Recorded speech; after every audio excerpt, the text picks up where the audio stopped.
The day had been anointed. Trace wasn't sure what it was.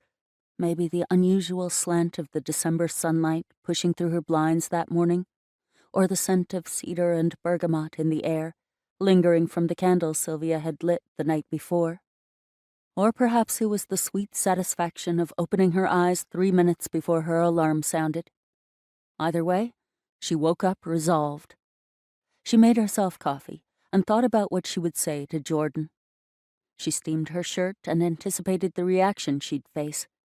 Confusion, sure. There would likely be a long discussion. Lesbians love to process.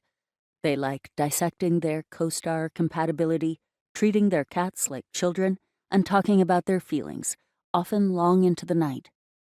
Trace was prepared. She would block off at least 2 hours on her calendar when she got to work.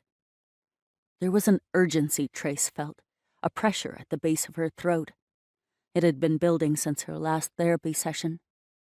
The questions Wendy asked cut through Trace the wrong way, allowed slivers of doubt to push through. She wanted to have the conversation before those slivers became shards. She wanted to do it before she lost her nerve. Christmas was approaching. The timing couldn't have been worse, but it was never the right time for something like this. Trace's life felt like a lie. She itched to reveal her truth. Trace stepped into khakis, buttoned the soft cotton shirt up to her neck, still warm from the steamer, and threaded a brown leather belt through the loops as she took deep, meditative breaths, hoping to slow her heart. Breathing was a self-regulating tool Wendy had given her. They'd done it in sessions in the past, when Trace couldn't stop crying to speak. In for 2 beats, out for 3. It usually didn't work. But this morning, a sense of calm came over her. Jordan had left them a 1.5 years ago, shortly after Silvia and Trace got engaged.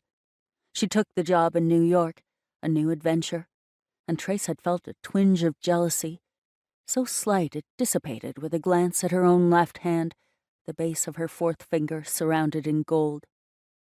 Things changed after Jordan left. Silvia and Trace settled into life on their own, routines and cadences that made Trace feel as if she were standing still.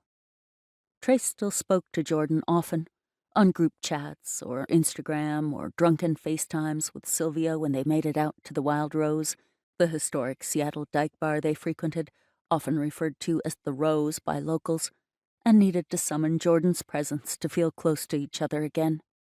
In some ways, it was like their best friend had never left. In others, the past 1.5 years had felt like 20. Trace rubbed product between her palms and pushed her hair back with short swipes of her fingers. Everything stayed where it was supposed to, like the universe knew she needed a win. Trace zipped up her North Face windbreaker, sensible and also somehow stylish in the Pacific Northwest, and realized her hands had begun to shake. So much for calm.